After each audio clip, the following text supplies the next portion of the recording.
Better Lovers dropped a new album, Highly Irresponsible, and this also kicks off the small portion of our Will Putney Will Putney. albums. A small portion. Shout out Will Putney. Yeah, a small portion of our episode today will be Will Putney records. We made sure to put them back to back, but a portion nonetheless. Yes. You know. Yes. Yep. He could have released a third one this week, but decided not to, and that's fine. He's got enough bands to do that.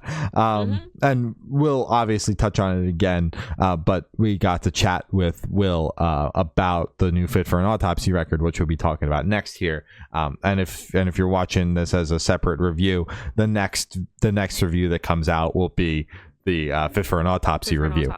Where we plug the same interview in that review. Yes. So just sit tight. Yes. But Better Lovers, the new band on the block, quote unquote, came out of the Every Time I Die ashes. Good chunk of the band came together to form this new band, and we've been following them since day one. In that EP, I thought it was cool, but there was something about it that I couldn't grasp onto. I'm not entirely sure why. I thought that it was fucking rad, but I was just left me just being like, this is cool, and moving on. Yeah. But the album, we've been covering the singles. I've been slowly getting into it, and I don't know if it's a little bit more palatable. Like the mix on the EP was a little bit like more dirty and like grungy, whereas this is obviously the kind of music calls for that kind of mix, but this is cleaner in that scheme, in that scale. Which is a little bit nicer to my ears, and the songs themselves just feel a little bit more palatable in general. Like, yeah, they seem a lot more like concise. It seems like they had a clearer idea and vision of like what they wanted the album to sound like, which is fair because it's an album, and usually, as we've said multiple times, EPs are kind of like, we're gonna chuck everything at you just to kind of see what you guys vibe with and then move from there. So with the album, it definitely does seem like they have just kind of like a clearer plan, I guess, of how it was gonna sound. So yeah, definitely more palatable for sure. Yeah. And it comes through in the record. The single that really kind of did it in for me was At All Times, which is one of my favorites on the record. That was the single for me where I was like starting to turn a new leaf on the band and get into it a little bit more. But overall, I think this entire record, front to back, is insanely strong. It hits you with Lie Between the Lines, which is a fantastic opener, smacks the shit out of you immediately. And it doesn't slow down from there. It is exactly what you sign up for, which is just chaotic post-hardcore front to back and side to side. Yeah, I love the opener. As I said, I love At All Times, and I also really enjoy Superman Died Paralyzed. Absolute fucking banger. But yeah, definitely a lot more palatable, and I get the band now. I understand it. I'm into this record. I'm digging it big time. I liked this record a lot. I do think the opener, the like 20-ish seconds of like silence kind of turned me off a little bit, and I was like, guys, it just started. Can we just like get the Not show be weird immediately?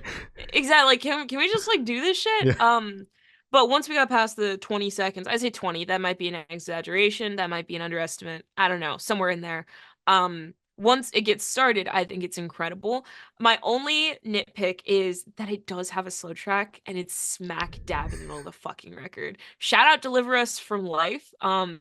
Great song. I think it's great. It reminds me of Avenged Sevenfold, because it's kind of that classic dad rock vibe, just kind of how it sounds almost garagey as well. So I think that's great, but I think just wedging it between Future Mytopia and Drowning in a Burning World is such a curious choice. I don't know. I would have put it like obviously closer to the end. But I think it's a very great record. I think you definitely hit the nail on the head. It's definitely a lot more palatable, because it definitely sounded a lot messier and grungier and just dirty in the EP, but with this one I feel like there's a lot more um classic rock influence, there's a lot more metal influence, metalcore, and it's a little bit more God, what's the buzzword that all the metalcore bands love to use? It's melodic. There it is. Yeah, there you go. Yeah. It's very melodic as well. So it kind of like there are a lot of riffs and a lot more clean vocals than I remembered from the EP. So that made me very happy. Also, there were a couple riffs or something in this album that reminded me of 4 Years Strong, their new record.